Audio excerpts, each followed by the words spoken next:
Saudações fraternais filhos de Sofia. O projeto Sabedoria Arcana é uma iniciativa que visa a expansão da consciência através de podcasts e livros. O objetivo é compartilhar conhecimentos e experiências que possam inspirar ao buscador, para que o projeto possa continuar produzindo conteúdos de qualidade e alcançar cada vez mais pessoas. É necessário contar com a colaboração financeira dos ouvintes e leitores que se identificam com a proposta e valorizam o trabalho realizado. A sua contribuição é muito importante para a manutenção de equipamentos e despesas do projeto, como hospedagem de nosso site, edição, divulgação, entre outras. Você pode colaborar com o projeto Sabedoria Arcana através do QR Code que está à direita do vídeo ou com a nossa chave Pix, que está na descrição do mesmo, doando qualquer quantia. O selo Sabedoria Arcana tem a honra de apresentar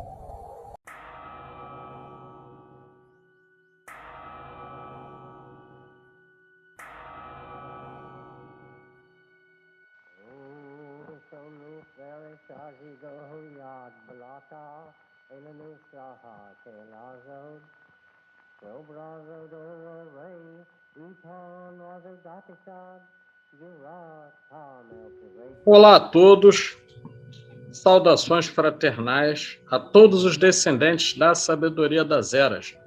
Estamos iniciando mais um episódio do podcast Sabedoria Arcana. Hoje com um tema que possui para nós extrema relevância, especialmente na América Latina, onde os seus sistemas mágicos carecem ainda de melhor detalhamento. O personagem é alguém bastante ilustre nos meios místicos esotéricos. Trata-se de Franz Barton.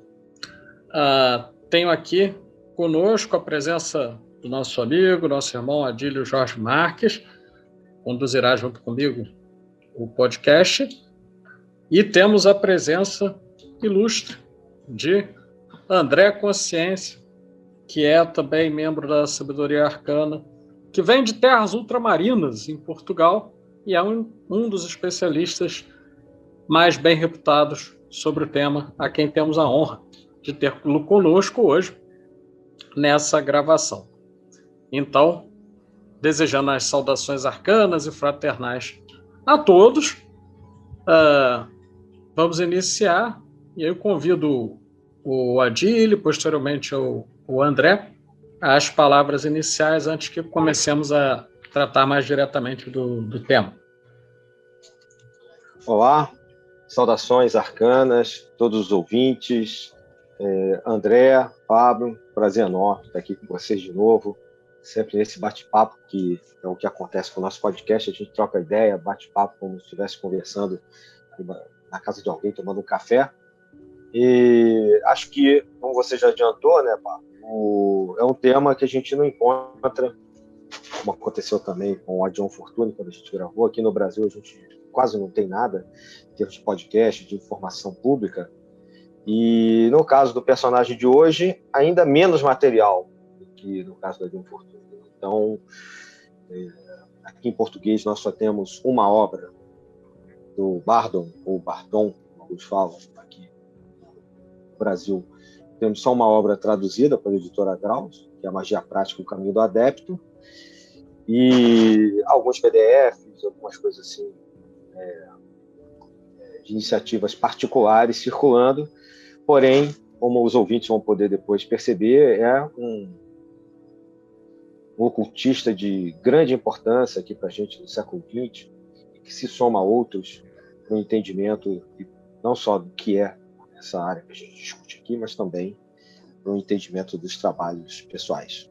É isso. Temos o prazer de estar aqui com o André Consciência. Mais uma vez, agradecemos a presença dele lá de Portugal, uma pessoa fantástica que eu tive o prazer de conhecer alguns anos atrás, acho que em 2019, e que já colaborou bastante aqui com a gente na Sabedoria Arcana. André?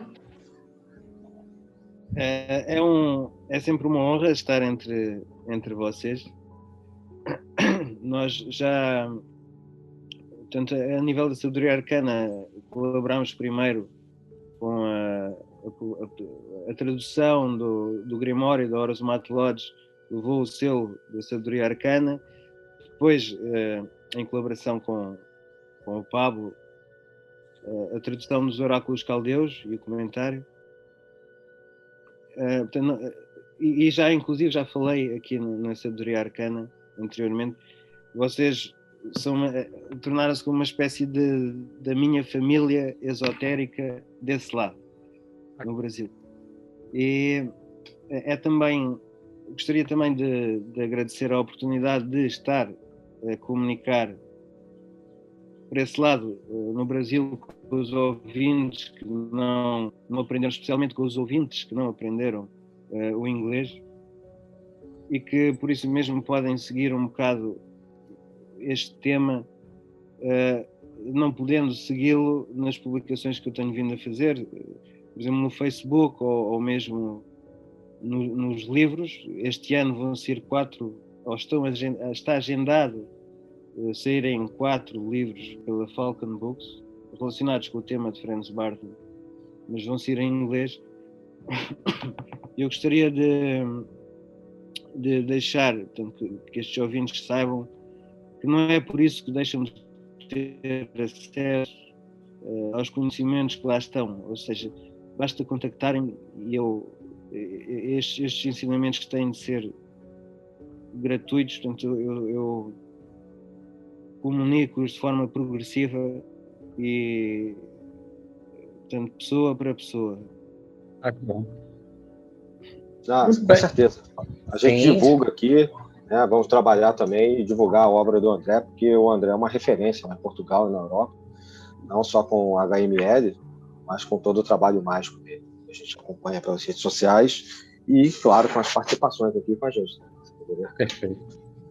Muito bem. Então, dando sequência, vou começar dirigindo ao André uma primeira pergunta para que a gente possa abrir as discussões, abrir as exposições, conversas, que é, basicamente, quem foi Franz Bardon? Pensando nos dados biográficos, a formação acadêmica, formação místico-esotérica e o contexto em que ele desenvolve seus trabalhos. Então, está aberta aí a nossa rodada. O Franz Bardon é checoslovaco, então ele faz parte do revivalismo do oculto no século XX, junto com vários outros autores que ainda hoje em dia são uma espécie de matriz para a forma como nós processamos este assunto, que é a magia e o oculto. É um homem mais privado do que outras referências da altura, ou seja, alguém que não falava muito de si mesmo, estava mais preocupado com esta mensagem universal que ele sentia ter a transmitir. Mesmo os seus livros têm poucas referências a si próprio. Há uma ou outra sobre algum feito numa técnica, então, algo que ele tenha conseguido alcançar só para dar o exemplo, mas no resto são os que têm quase um trato científico na forma como abordam o assunto. Neste sentido, torna-se quase oposto à atitude que em alguns livros, nem sempre, o Aleister Crowley tinha, também um contemporâneo do Franz Bardon. O Aleister Crowley usava muito esta personalidade, esta personagem que ele tinha criado para si próprio para conseguir divulgar a sua mensagem. No caso do Franz Bardon, a mensagem é a mensagem, não é sobre ele próprio. Mas, portanto, isto tendo sido dito, há algumas informações sobre quem foi de facto Franz Bardon, e depois há informações que são criadas à volta disto e que são já baseadas em crendice, por assim dizer. Mas sabemos que o pai de Franz Bardon chamava-se Victor Bardon, e era um místico cristão, dedicado ao hermetismo, também um conhecedor da Cabala. O Bardon terá certamente absorvido daí algumas influências mesmo na infância. Depois já há sobre esta questão uma das tais lendas que se criam à volta de Barden, especialmente na Alemanha e na Checoslováquia, em que se diz que o Victor Barden terá pedido à Divina Providência por um mestre, e então por isso, por volta dos 13 anos, um espírito evoluído terá encarnado no Franz Barden para ensinar o pai. Ora, para mim, particularmente, não faz muito sentido, precisamente porque na época da nossa adolescência é quando o nosso espírito mais acorda, tem um despertar, e depois, dependendo de espírito para espírito, este despertar pode ser muito intenso ou menos intenso. No caso de Franz Barden, terá sido muito intenso, e pelo menos da forma como eu vejo, é só isto. Então não houve aqui nenhuma espécie de oferenda, vou sacrificar o meu filho para que um espírito mais evoluído possa entrar, não.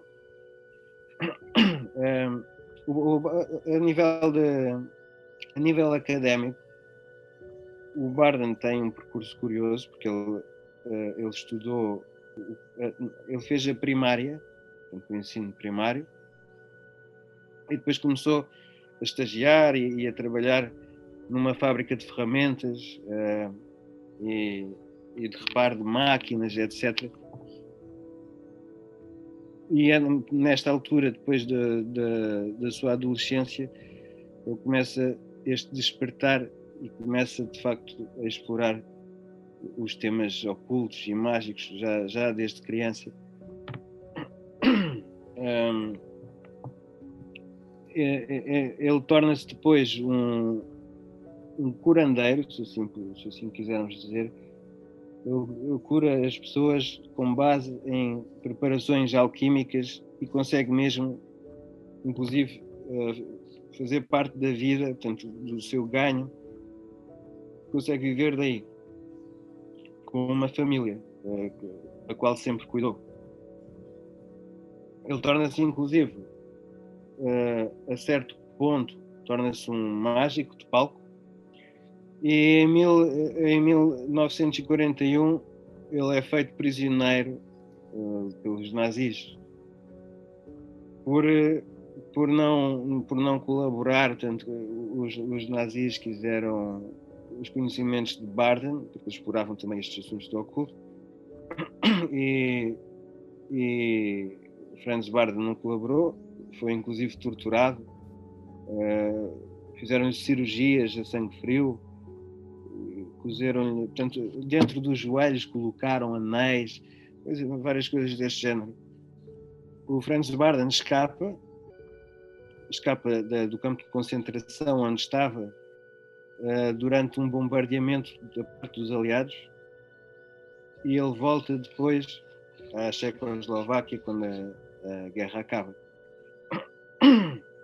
É aqui que ele começa a escrever. Ele tinha um pequeno círculo de hermetistas. Ele começa a desenvolver mais abertamente este trabalho oculto, a ensinar. Começa já a escrever ou a fazer as gravações, porque muitos dos livros dele foram gravados por voz e depois foram escritos pela sua secretária. Ou seja, a partir da voz escreveu-se exatamente o que ele tinha dito, o que mostra também uma capacidade de uma capacidade oral e desenvolvimento de ideias muito fluida. Acontece é que, precisamente por se envolver nestes assuntos esotéricos, o próprio governo da Checoslováquia prende Franz Barden por causa da publicação dos seus livros. Portanto, há aqui ele tinha o livro dourado da sabedoria, o Golden Book of Wisdom, por escrever. Saiu só um fragmento. Embora agora os Herméticos, portanto, há uma escola de hermetismo checo, e que eles estão a dizer que vão publicar. Não se percebe se na íntegra ou se é só com alguns apontamentos a mais, ainda não sei. Há outro livro que é o Fra Brato. Portanto, Franz Bardon tinha escrito algumas poucas notas, Ottimo Ottava, portanto, a secretária dele, depois escreve tudo o resto, transformando numa espécie de ficção, e isto acontece enquanto Franz Bardon está na prisão. Franz Bardon não consegue acompanhar este processo. Esse livro, portanto, não reflete, na minha opinião, os ensinamentos de Franz Bardon. Certo. É muito interessante a exposição do André, porque ele conseguiu, de maneira brilhante, fazer um grande apanhado dessa parte biográfica, né, do Franz Bardon. Eu queria até perguntar para você, André, fazer um comentário a partir dessa sua última observação do Fra Brato. O Fra Brato também circula aqui, eu não tenho certeza se chegou a ser publicado por alguma editora, mas circula em PDF aqui no Brasil também, e acaba que ele é mais conhecido por esse romance, vamos dizer assim, que muita gente atribui integralmente a ele, mas, como você já explicou, não é o caso. A secretária dele acabou também mexendo na obra, e eu concordo contigo, que não reflete a extensão, a profundidade do sistema mágico dele. Mas algo que perguntam bastante, né, que costumam comentar bastante por aqui, não sei se é o caso também na Europa, até que parte daquela história pode ser verdade, desse romance, né, dessa ordem meio maçônica que existiria na Alemanha, que teria chegado à época dos nazistas, né, dos nazis, como você falou, e que de uma certa maneira poderia ter alguma relação não só com o nosso personagem, com o Franz Bardon, mas até mesmo com alguns outros trabalhos da Pansofia ou de outras ordens derivadas da Pansofia. Eu não sei se você sabe alguma coisa a respeito, porque a partir dessa leitura aqui no Brasil, como eu disse, acaba se gerando uma quantidade grande. E se você pudesse contar um pouco dessa história dessa ordem dos 99 membros, e até do nome Fra Brato, né? Porque parece que, não sei se isso é correto, esse pseudônimo ou um nome que ele coloca no romance, quase, talvez, não sei se é um nome iniciático ou não, seria uma junção, né, do Franz, Fra, Bardon, faz o bar, e depois a cidade onde ele nasceu, na região onde ele nasceu, na Tchecoslováquia, que seria Tropor, se não me engano, Tropal, em alemão, e Opava, em tcheco. Aí faria Fra, Ba, o T e o O. Tropal e Opava. Não sei se você confirma essas informações para a gente. Sim, portanto, o nome vem daí. Em relação à Fraternitas Saturnis, portanto, sabe-se que ela de facto existiu e foi, junto com outras lojas de cariz maçónico, foi encerrada, ou pelo menos aparentemente encerrada, por parte dos nazis ou nazistas. Mas surgem aqui depois várias informações, algumas contraditórias, e alguns dizem que Franz Bardon aprendeu desta ordem, outros que Franz Bardon, que esta ordem terá de alguma maneira ficado aliada. O que é certo é que não há prova, não há nada que indique, excepto este livro, que Franz Bardon terá feito parte desta ordem, e eu duvido muito que Franz Bardon tivesse ele próprio declarado isso. Portanto, E aí, Pato? Muito bem. Então, dentro disso que o André começa a trazer, surge uma pergunta que acho que une bem os polos que vêm sendo apresentados. E a pergunta é: como o André poderia ver a relação do Franz Bardon com as ordens iniciáticas do seu tempo na Europa, em especial identificando uma possível relação dele com a Golden Dawn. Né? Gostaria que o André comentasse isso, né, como uma forma de pergunta e que abre para uma série de tópicos nossos. Da forma como eu vejo, os ensinamentos de Franz Barden estão mais ligados ao rosacrucianismo, embora o Golden Dawn também em parte esteja, mas tanto ao rosacrucianismo da própria Amorque, por exemplo, estão muito mais em linha com estes ensinamentos do que com os ensinamentos da Golden Dawn.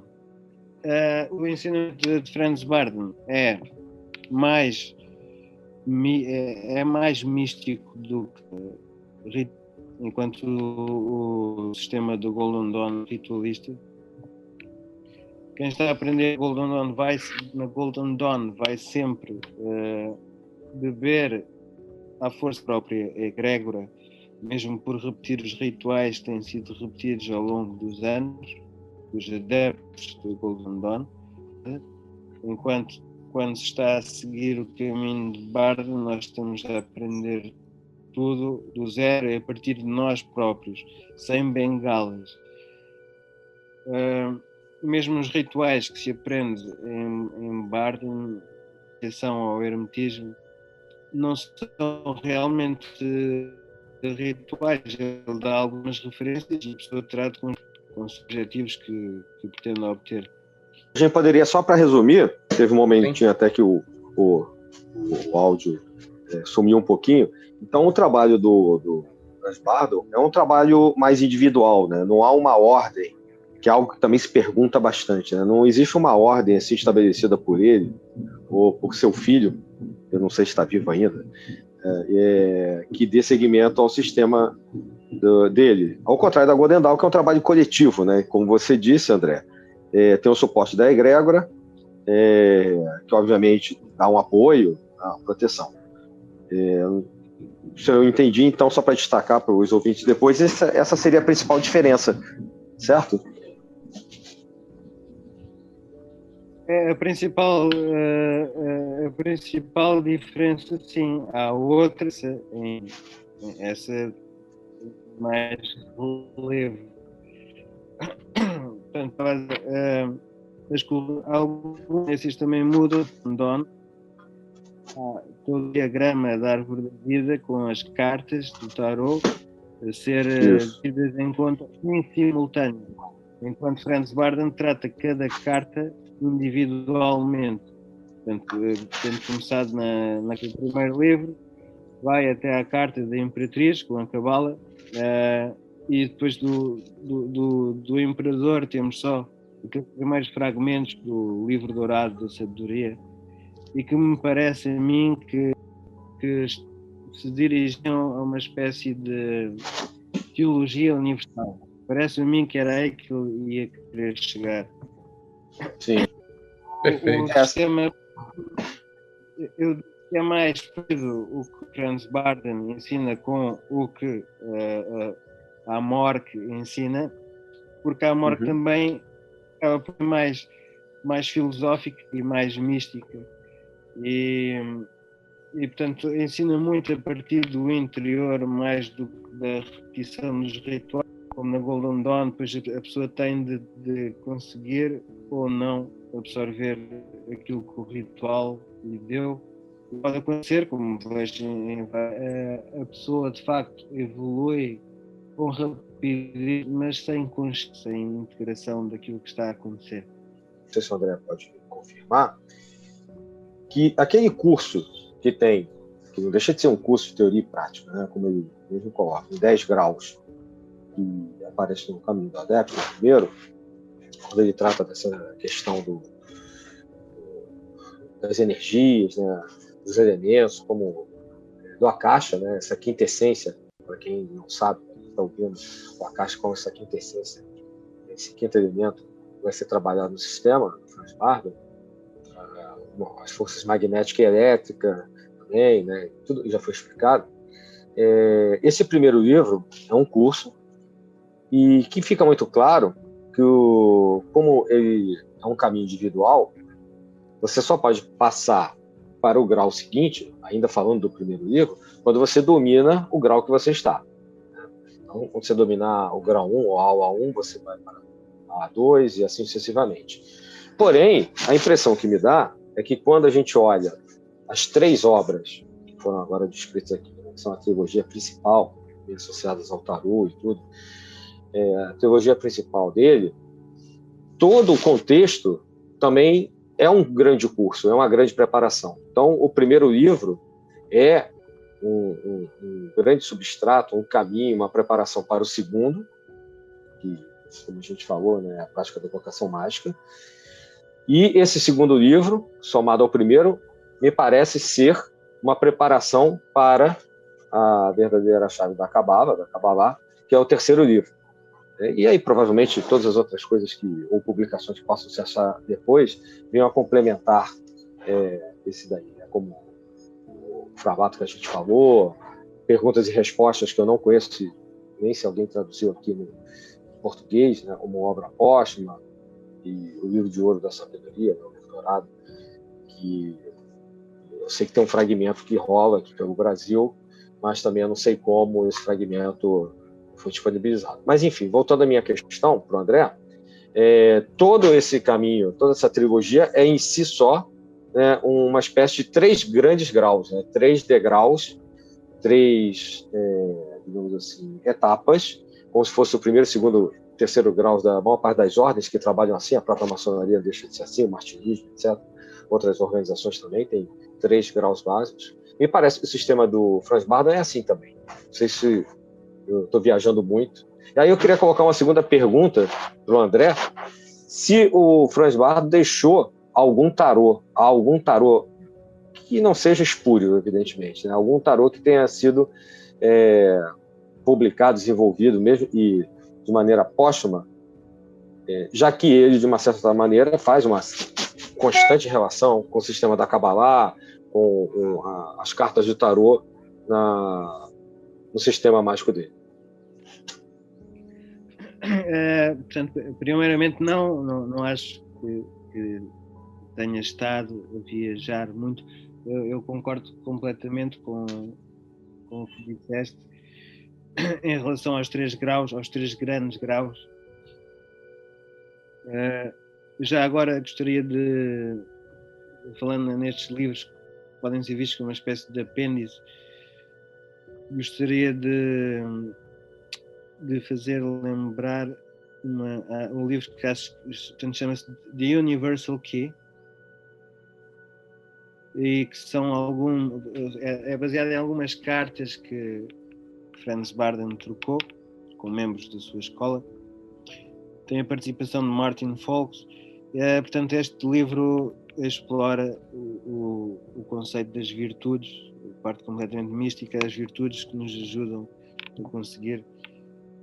a conseguir alcançar mais longe na senda do hermetismo. Todo este livro é sobre as virtudes.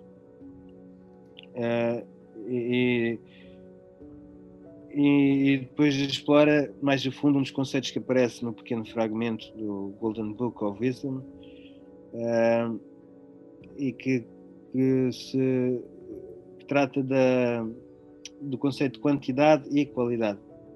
No caso, a quantidade é a parte mais metafísica, a quantidade é a coisa em si mesma, é o princípio, e a qualidade é a forma como nós a processamos, ou seja, uma quantidade nunca é boa ou má, a qualidade pode ser boa ou má, portanto é a parte mais relativa, mas também a parte que nos consegue conduzir a chegar aos nossos objetivos. Portanto, passando, há depois de resto vários livros, inclusive estando a ser agora publicados pela Falcon Books, onde vão sair os meus livros também.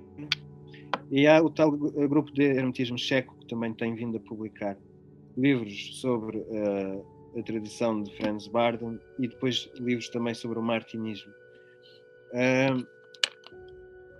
seguindo em frente para a segunda questão, existem cartas, não existe nenhum tarô, mas existem 3 cartas que surgem inclusive nos livros. Portanto, existe a carta do mago, a carta da sacerdotisa e a carta da imperatriz. Eles surgem, não são, pelo menos das versões que eu conheço, a não ser da prática da magia de evocação, e eles não são as capas que eu conheço, mas existem logo a seguir, estão as cartas, estas 3 cartas do tarot, e são cunhadas pelo Franz Barden. Não sei se terá, acho que não terá sido ele a pintá-las, mas terá sido ele a dar o conceito. Existem estas 3 cartas e que eu saiba, não mais. Existem outros símbolos que foram de facto desenhados pelo Franz Barden, que ele partilhava no seu grupo, símbolos nos quais se pode meditar, mas não são cartas de tarot. Perfeito. Obrigado, André. Bem, tem uma questão que eu preciso colocar. Nós ouvimos aqui o André fazer uma explanação muito boa relativa a obras que são fundamentais do Franz Barton, sobre seu sistema mágico, etc. E eu gostaria de ouvi-lo, então, a respeito de algumas distorções do seu pensamento, algumas possíveis distorções que, porventura, estejam em circulação, especialmente na Europa ou em outros lugares que se tem conhecimento. Se o André pudesse falar-nos a respeito, seria muito bom para ajudar as pessoas que estão nos ouvindo a poderem separar o que realmente procede desta fonte esotérica e o que acaba por ser uma distorção, uma adulteração desta obra. Há aqui diferentes níveis. Por exemplo, Perfeito. o trabalho de Seila Oriente. Eu, antes de conhecer este trabalho mais a fundo, desconfiava bastante dele, porque o Seila Oriente dizia que tinha sido o próprio Franz Barden a editar os livros. Os livros, portanto, Seila Oriente é um autor. E eu achava, portanto, ainda que tivesse sido verdade, não é algo que devesse, aparentemente também o que é que saiu, mas não é algo que devesse ser dito assim, de boca cheia. Os trabalhos do Seila Oriente, entretanto, eu li-os e acho que são até bastante bons. Portanto, por isso é que este nível é uma espécie de intermédio para mim. O que eu acho é que terá havido uma certa inspiração na mesma fonte que Franz Barden, ou mesmo em Franz Barden. Claro que não terá dizer que foi Franz Barden a editar, acho ainda demasiado ousado, inclusive não vejo, depois de praticar décadas o sistema de Franz Barden, não o vejo editar aquelas palavras exatamente. No entanto, as soluções que são oferecidas por Seila Oriente são válidas dentro da tradição e são úteis, inclusive. Depois há várias lendas e crendices que a maior parte até vejo surgir da Alemanha, como tinha dito, ou mesmo da Checoslováquia, em que Franz Barden é embelezado como uma espécie de grande santo, quase um deus, e depois criam-se várias histórias à volta dele. Não tem qualquer implicação mágica, nem qualquer sabedoria, são só histórias, assim dizer. Uma que chegou há pouco tempo de um mago dentro da tradição, que tem também soluções práticas que eu respeito e acho profícuas até, mas surgiu ali uma história que ele dizia que só existia em alemão, e ele é alemão, tinha traduzido para inglês, para ficar disponível para toda a gente, É uma história em que ele dizia que Franz Bardon tinha aparecido numa loja de cariz nazista, ou nazi, como dizemos aqui, e portanto ele disse: quem se quiser juntar ao caminho universal sobreviverá. Haviam dezenas, porque era uma grande reunião daquela loja, haviam muitas dezenas de pessoas, só 4 se juntaram a Franz Bardon e as outras todas morreram. E depois morreram, mas não foi logo ali, morreu cada um da sua coisa. Ora, primeiro toda a gente morre, que eu saiba, pelo menos. Portanto, isso não significa, não há aqui qualquer ligação necessária com Franz Bardon. Segundo, estas palavras, as palavras que supostamente Franz Bardon terá dito, não coadunam com os seus ensinamentos, em que Franz Bardon insiste que nós não devemos interferir com a vida de outra pessoa a menos que nos seja pedido, e inclusive nem sequer devemos dar conselhos a menos que nos peçam. Portanto, ele ali não só está a interferir, como está a dizer que vai matar dezenas de pessoas de uma só vez, por causa das crenças destas pessoas. Depois, este texto, inclusive, dizia que foi por isso que Franz Bardon depois foi preso, que morreu na prisão, porque foi o karma que ganhou de ter morto aquelas pessoas. São histórias que entretêm, mas não têm qualquer... não oferecem nada à tradição a nível sapiensal, portanto, da sabedoria, nem a nível prático. No máximo podem tornar-se distrações. Sim, a gente tem que tomar esse cuidado mesmo, que infelizmente isso tem se repetido muito dos anos 90 para cá no meio ocultista, né, de organizações, infelizmente também com o ressurgimento de movimentos neonazistas e fascistas, não só na Europa, mas infelizmente aqui no Brasil também, e que muitas das vezes, ou na grande maioria das vezes, como aconteceu com o próprio nazismo, entre aspas, original, né, lá nos anos 30, normalmente permeado de questões pseudomísticas, um ocultismo normalmente muito distorcido e que não tem nenhum pudor de se apropriar de nomes, da tradição, de livros, como aconteceu até com a própria teosofia na época do nazismo mesmo, e assim sucessivamente. Infelizmente. Exato, mesmo esta história, a história conta que Franz Bardon terá ido enfrentar uma loja que tinha ideias ligadas ao nazismo, mas a própria lição que se pode tirar dali é uma lição bastante conservadora e chegada à extrema-direita. Pois é. Vocês todos vão morrer a menos que sigam o meu caminho.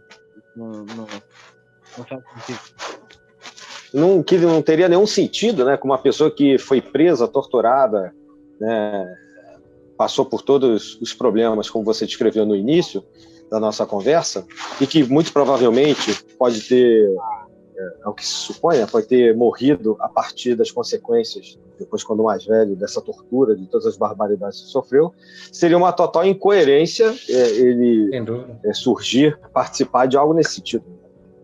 Exato. Sim. Existe algo, então, que devemos ter não só como cuidado, mas também como uma espécie de referência, não?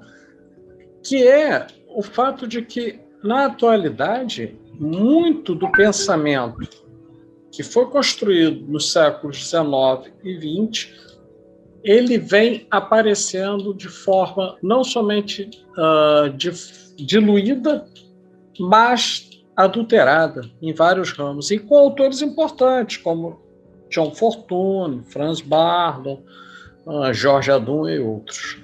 Nesse sentido, cabe aqui, então, fazer uma pergunta que aprofunda um pouquinho mais, algo que eu gostaria de ouvir um pouquinho mais o André, sobre hoje.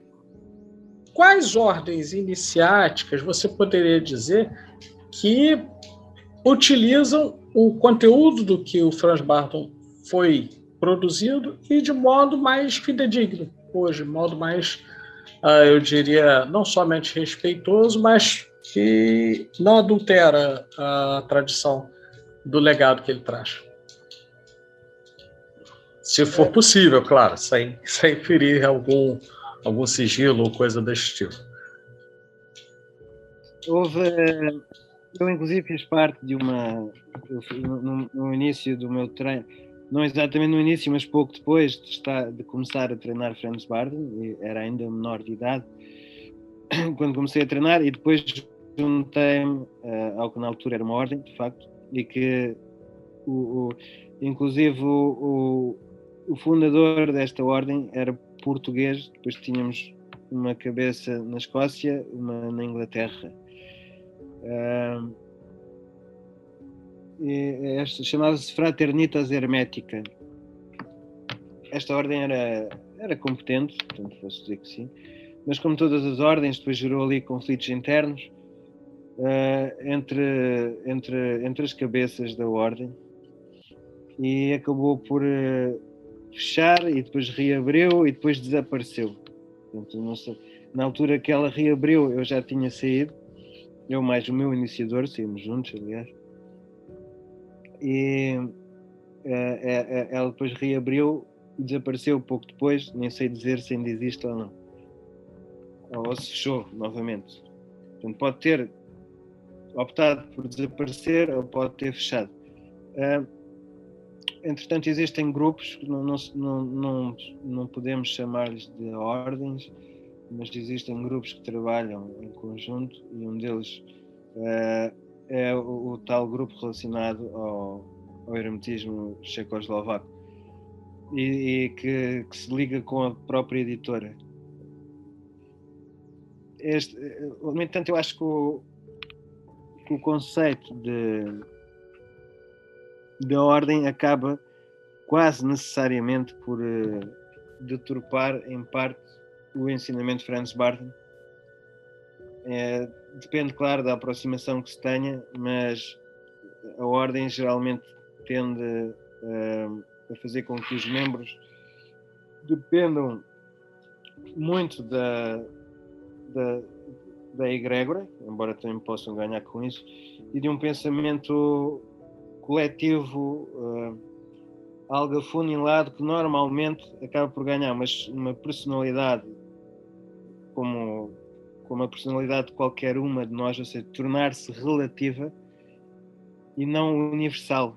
Uma das razões porque Franz Barton queria ensinar que cada um conseguisse fazer este caminho por si mesmo era para chegar a um conhecimento e a um modelo, uma estrutura de ser verdadeiramente universal e menos relativa do que universal.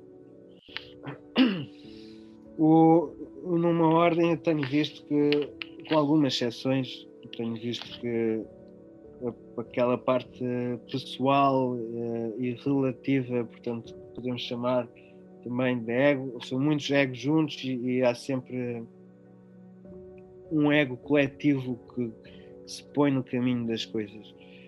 Nós temos, na Falcon Books, está a gerar-se uma coisa interessante em que eu inclusive estou envolvido. Portanto, a Falcon Books publica vários adeptos que terão terminado a maior parte dos 3 livros de Franz Barton. Quando digo terminado, é concluído uma vez, porque estes livros podem ser aperfeiçoados inúmeras vezes. Portanto, chegaram àquele estado de maturidade e eles publicam o que estes adeptos têm a oferecer aos outros que estão a trilhar o caminho. E nós estamos agora a criar uma academia, mas é uma academia, não uma ordem. Portanto, os cursos estarão disponíveis para quem os quiser aprender. Isto cria uma escola, sim, uma escola faz-me sentido mais do que uma ordem no caso de Franz Barth. Interessante, essa é uma explicação importante, porque normalmente perguntam sobre isso, né?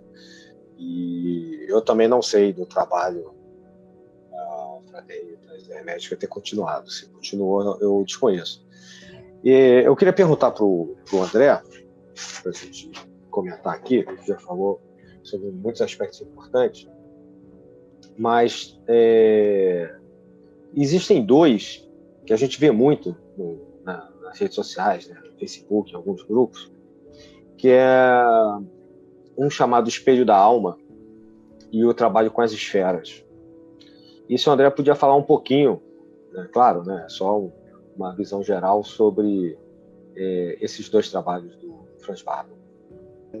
O espelho da alma que eu mencionei há bocado e vou agora tentar ir um bocado mais a fundo.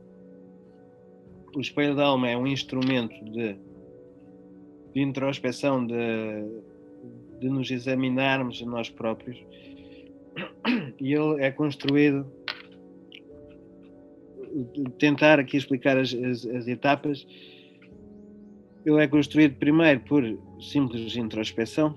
Nós estamos prestes a ir dormir, pensamos, por exemplo, no nosso dia, pensamos o que é que fizemos bom, o que é que fizemos mal, que características estão associadas e também o que é que sentimos de bom, o que é que sentimos de mal, os nossos pensamentos também, e que características estão associadas a cada uma destas coisas.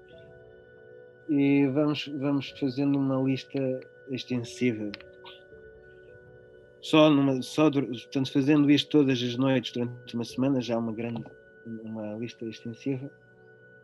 A seguir, vamos procurando o que é que está na raiz destes atributos que nós identificamos e conseguimos ir buscar características mais antigas, que eu chamo as características raiz ou as características mãe. Portanto, as características boas são as virtudes, nós colocamos no que chamamos de espelho branco, e as más, que são fraquezas, vícios, portanto, coisas que se colocam no nosso caminho e que nos trazem desarmonia, nós colocamos no espelho negro.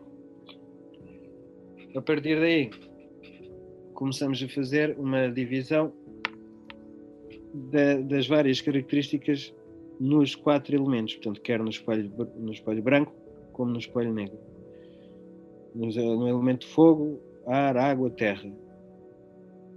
Portanto, fogo é tudo aquilo que tenha a ver com um aspecto mais impulsivo, ou por exemplo, coragem como um aspecto positivo. O ar são as características mais intelectuais, a água é mais emocional, mais sentimental, e a terra relaciona-se com aquelas características que se tornam um hábito prático constante. Estão realmente enraizadas até na nossa vida física e no nosso corpo, nos nossos gestos, nos nossos tiques até. Claro que isto é uma maneira muito simplista de dizer, há mais sobre esta divisão entre os elementos. A partir deste momento, tendo tudo catalogado num espelho e no outro, nós percebemos que há um desequilíbrio, portanto, quase sempre há um desequilíbrio na predominância de um elemento em relação aos outros, ou de vários. Portanto, o fogo tem, às vezes não é só o fogo, o fogo é um exemplo aqui, não é só este elemento ter mais características associadas a ele, porque as características são, inclusive, divididas em pelo menos 3 graus de intensidade. Portanto, se há aqui muita intensidade e muita quantidade no fogo, o fogo está a sobrepor-se aos outros elementos. Há então dois trabalhos distintos, mas que exigem o mesmo tipo de força de vontade, e inclusive várias ferramentas que depois Barden nos dá para conseguir chegar lá. Portanto, o que nós temos de fazer é, vamos tentar livrar-nos das nossas fraquezas ou transformá-las em virtudes, transmutá-las, e vamos tentar, de resto, equilibrar os elementos. Isto pode ser feito de várias formas também. Nós podemos criar características, alimentá-las, cultivá-las, para conseguir que um elemento tenha a mesma quantidade e intensidade que o outro. Ou nós podemos, uma característica não está necessariamente confinada a um elemento, ela muitas vezes tem componentes que estão noutros elementos, e portanto é conseguir também que essa própria característica se equilibre entre os 4 elementos. Não sei se ficou muito confuso. Não, me parece que está bem estruturado. Nesse sentido, André, gostaria de te fazer um pedido. Você começa a mencionar algumas ferramentas do sistema do Franz Bardon, né, ferramentas práticas para utilizar. E então, para nosso público, eu gostaria que você comentasse um pouquinho sobre quais são as principais ferramentas que estão disponíveis no seu sistema mágico, né, no sistema mágico do Franz Bardon. E tinhas perguntado também sobre as esferas, né? A questão do acesso às esferas, né, que é sempre muito discutido na obra do Franz Bardon. Exato. Então, as esferas, por acaso, então eu vou começar pelas ferramentas. Ok. Para as esferas, porque as ferramentas, na verdade, sim, ao contrário do que acontece na maioria dos sistemas de magia cerimonial, estas ferramentas, embora possam, e há muito a ganhar com isso, portanto, possam ser utilizadas fisicamente, elas são, na verdade, princípios e não necessitam de componente física.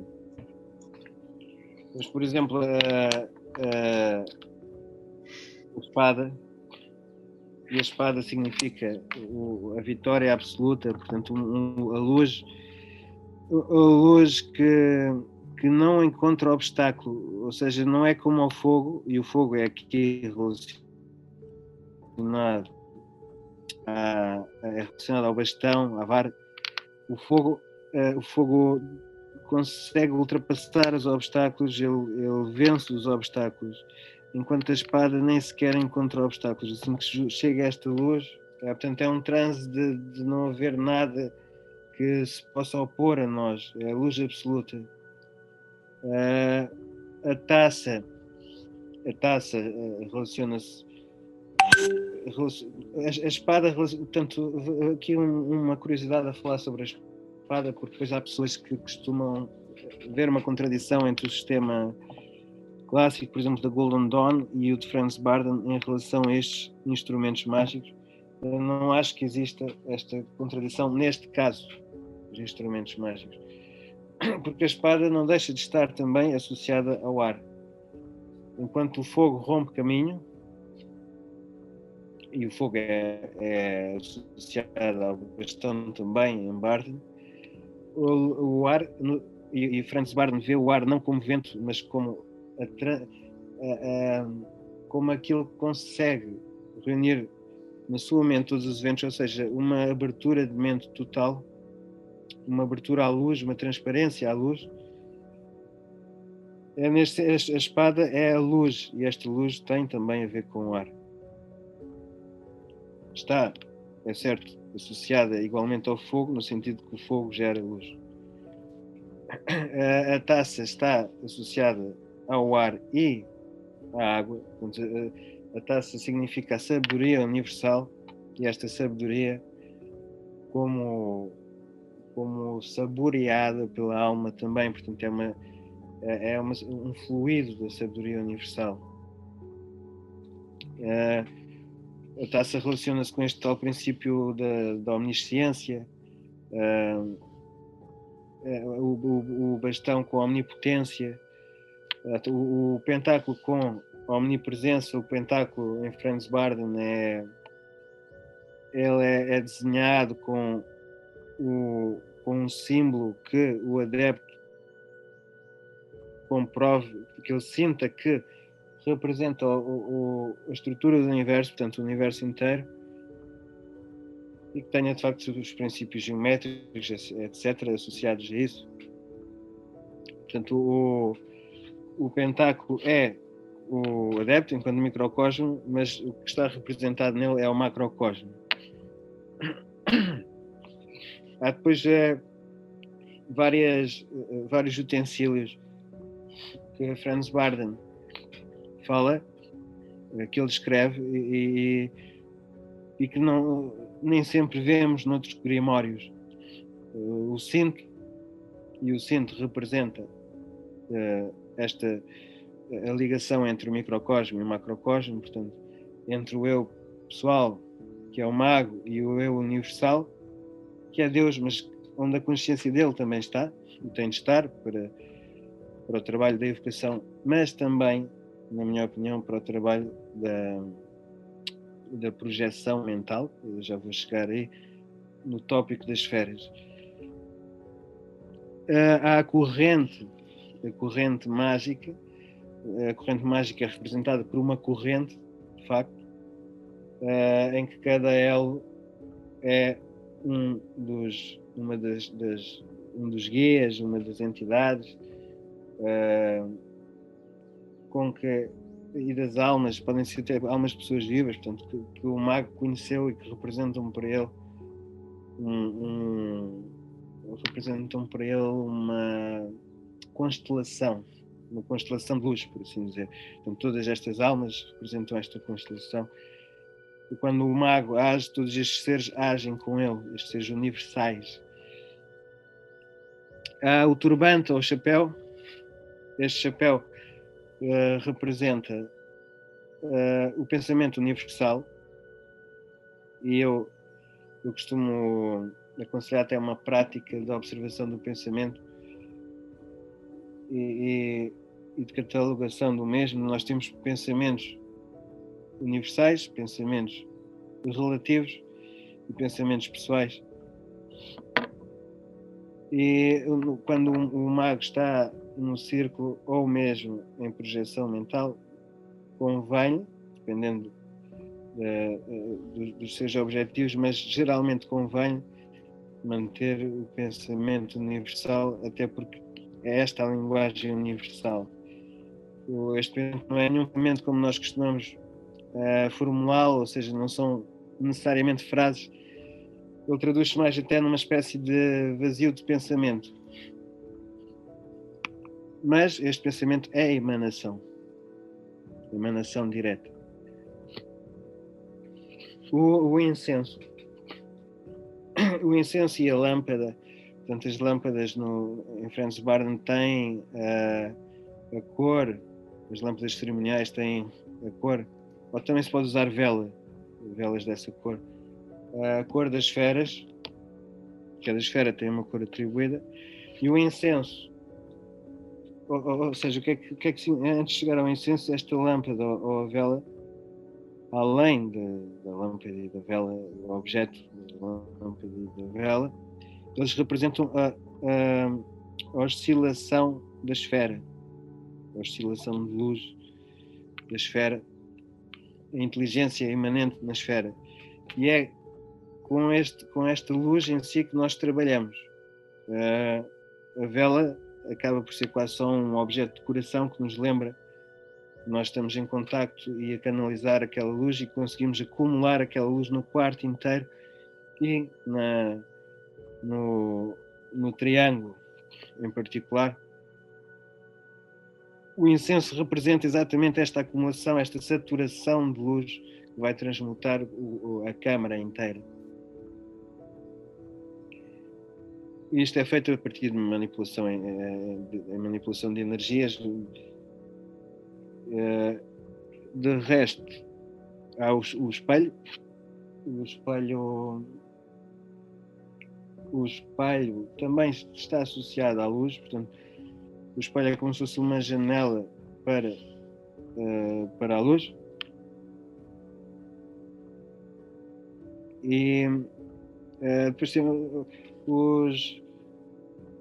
isto já aparece em todos os grimórios, portanto, o triângulo, o círculo, o selo. O triângulo representa que o mago consegue, com o seu poder intelectual, trabalhar o aspecto de criação, de preservação e de destruição, e trabalhar igualmente com a mente, com a alma e com o corpo em alinhamento. E quando o ser está, então, no triângulo, significa que ele consegue manifestar-se destas três formas, quer criativamente, quer com os seus aspectos de destruição de obstáculos, de fraquezas, quer como para preservar até a sua própria condensação, e consegue comunicar fisicamente para os nossos sentidos físicos, para os nossos sentidos extrasensoriais e intelectualmente connosco. O círculo significa a divindade em si. Nós estamos no centro do círculo. Como nós, quando acendemos uma vela, a vela cria um círculo de luz à sua volta. Se pensarmos que isto é... Se pensarmos nisto em termos divinos, portanto, faça-se luz, que Deus cria o universo, que é este círculo à volta da luz de Deus. O círculo é o universo. Nós estamos no centro. Significa que, de facto, nós, neste momento, não somos exatamente nós somos um canal direto para Deus. E é este Deus que está a falar com os seres.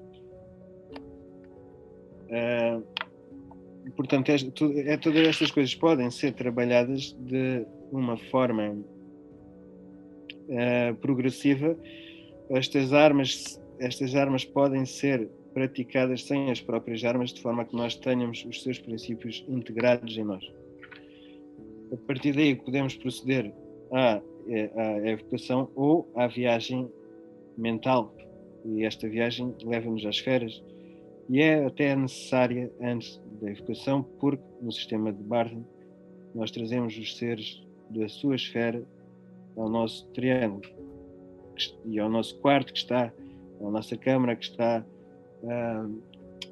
foi transportada no plano mental, pelo menos, até à esfera.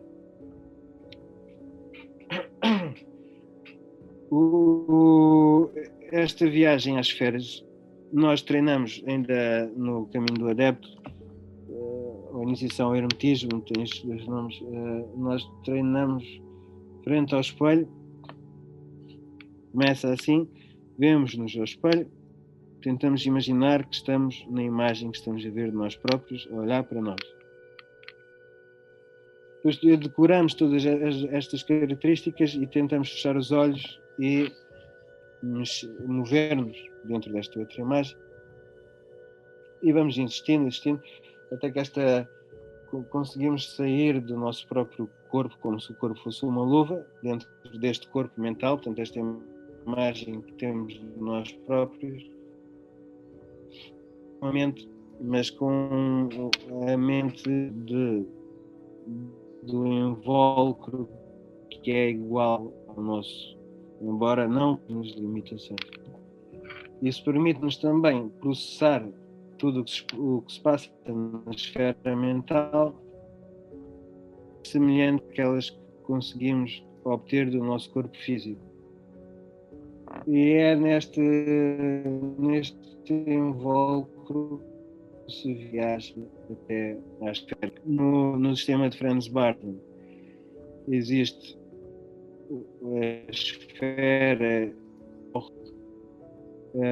está associada astrologicamente às inteligências que estão associadas a esta esfera, dentro da astrologia, porque depois já há outras, são 60 dias do ciclo do ano. Portanto, são os do zodíaco, todos juntos. entre cada um uma inteligência, uma expressão divina. Para a esfera lunar, a esfera desta zona ao redor da Terra, na verdade, inclui todas as outras esferas, ou seja, o seu tal região negra do Akasha.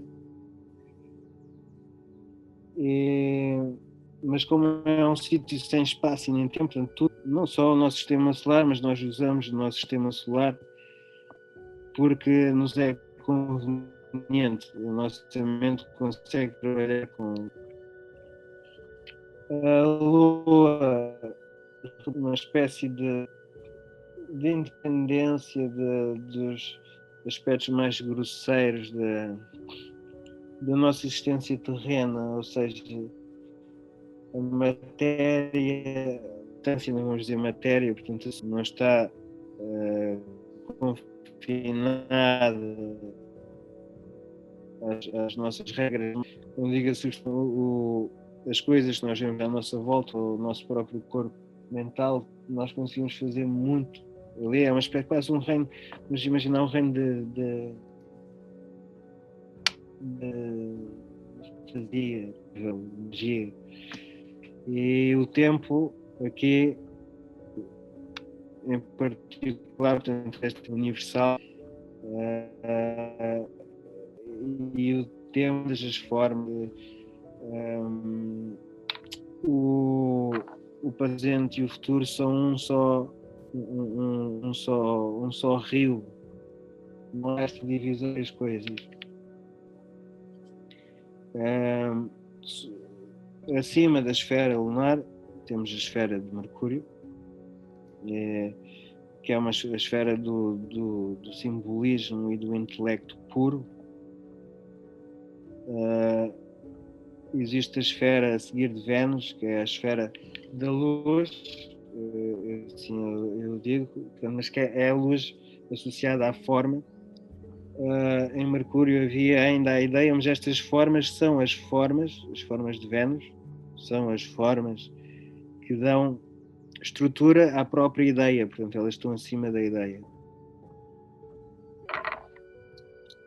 Claro que os nossos sentidos, os nossos órgãos, as nossas faculdades de percepção depois podem interpretar isto de diversas maneiras. Daí todo o conceito de erotismo, etc., ligado a Vênus. A esfera solar, acima da esfera de Vênus. A esfera solar prende-se com a matriz individual, não só de todas as coisas. Portanto, é uma matriz individual de todas as coisas. Isto não quer dizer o indivíduo em si, estamos a falar aqui da matriz. O Sol é a esfera das ideias, da origem, a origem das ideias, nem é das ideias, é da origem das ideias. Portanto, ainda antes desta forma das ideias, é a luz total, tudo penetrante, e que transforma tudo em si mesmo. Os seres que existem na esfera solar de Vênus são seres responsáveis pelo princípio original de todas as coisas que nós conseguimos pensar.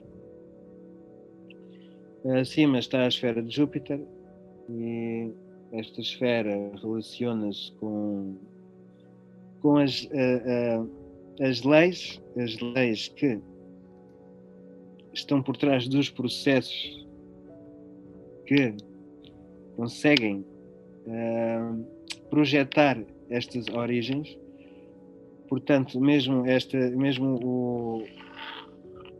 porque o Sol quase mostra uma criação a partir do nada, não é? A partir da escuridão do espaço, a estrela que irrompe, mas mesmo isto é sujeito a leis, e estas leis, e a sabedoria destas leis também é representada em Júpiter. Acima de Júpiter há ainda Saturno, e esta esfera é uma esfera que, mesmo dentro da comunidade ou da tradição de Barton, portanto a comunidade relacionada com o Barton, Eu acho que ela sofre de alguma incompreensão, até porque é uma esfera muito poucas vezes alcançada dos próprios praticantes. E mesmo Barden, ao escrever sobre ela, tenta meter ali algum medo, porque é uma esfera que pode ser perigosa, de facto, para quem não está preparado.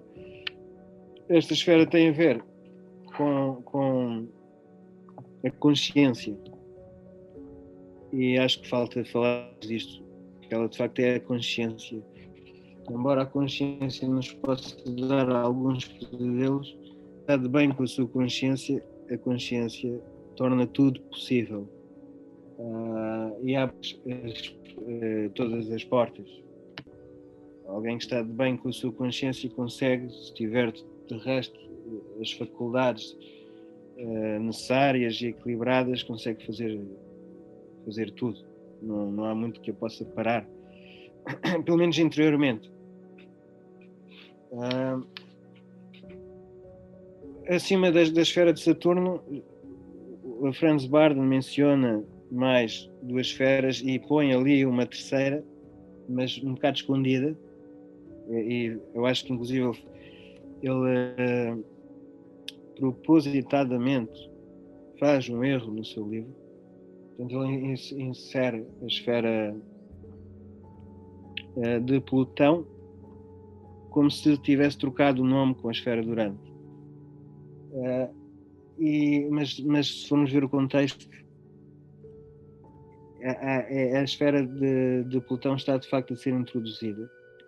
Estas 3 esferas, seja como for, Franz Barden não aconselha que nós interajamos com estas esferas, e que estão, na maior parte dos casos, acima do nosso estágio evolutivo enquanto humanidade.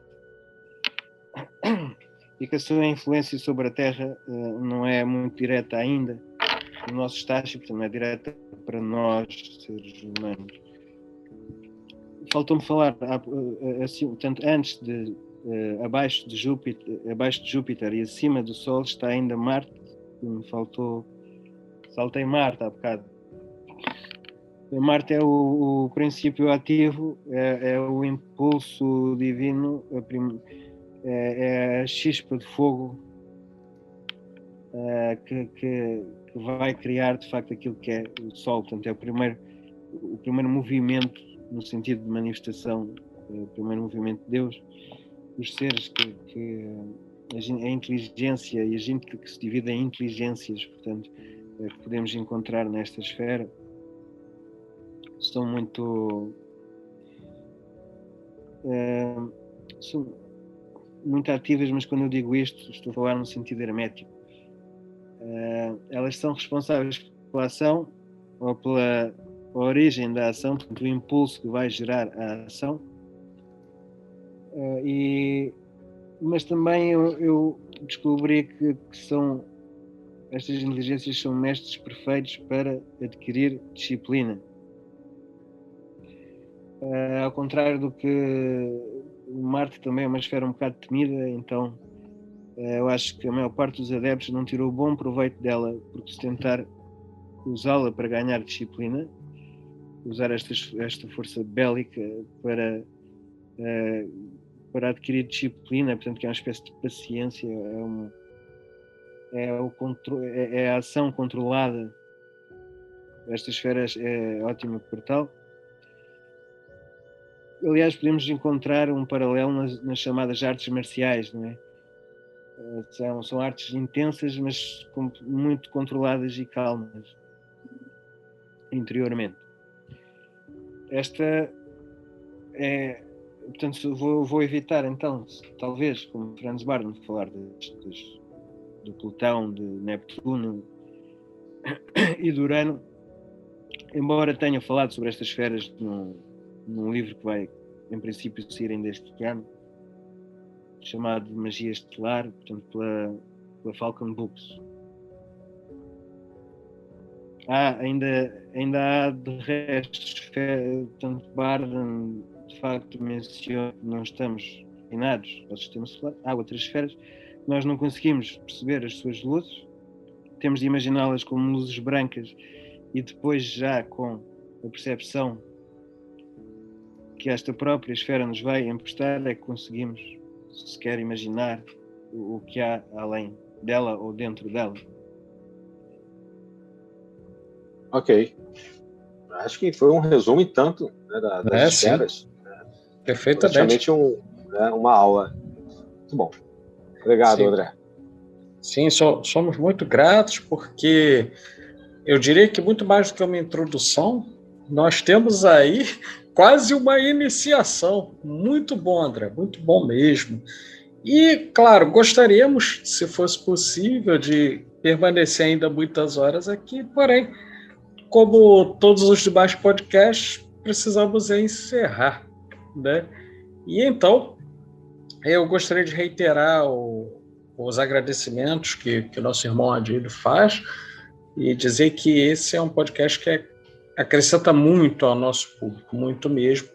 E assim sendo, eu vou me despedindo, vou convidar na sequência o André e o Adílio a fazerem isso, né, para encerrarmos, dizendo ao nosso público para que mantenham-se conectados nas nossas redes sociais, Sabedoria Arcana, Instagram, Facebook, YouTube e também no nosso podcast no Spotify.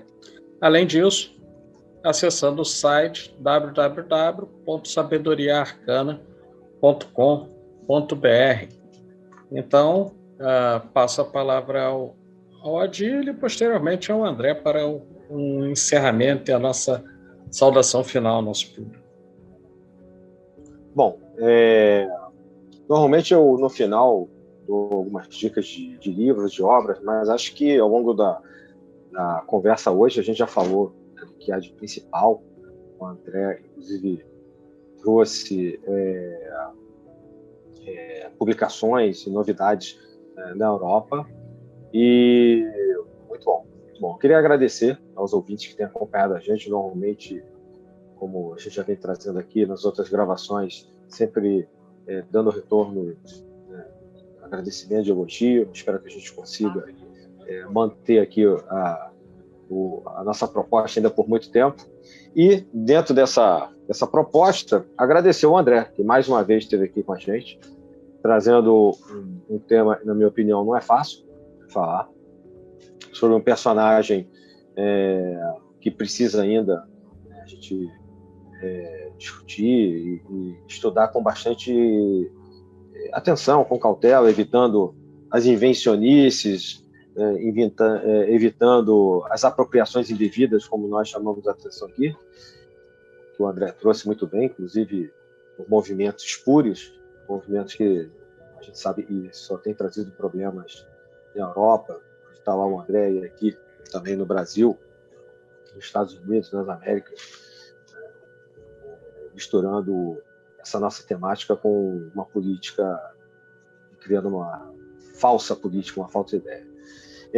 Então, quanto aos livros, acho que não tenho mais nada a acrescentar e queria agradecer, André, e passar a palavra para você e já deixar aqui a todos as minhas saudações arcanas. Tenho também de agradecer uma vez mais e gostaria de dizer a quem quer que nos esteja a ouvir e que não conheça ainda bem a sabedoria arcana, vale mesmo a pena, portanto, ouvir os podcasts, e vale a pena também ver os livros que a sabedoria arcana tem divulgado e publicado com o seu livro editorial. Estamos perante um grupo que é altamente responsável, tem as ideias num lugar e que trabalha com afinco para, de facto, trazer a sabedoria à nossa vida, ao nosso plano. Obrigado, uma vez mais. Bom, muito bem, então, mais uma vez, desejando a todos que tenham gostado, estejam atentos para os novos podcasts, saudações fraternais, saudações arcanas, e até a próxima!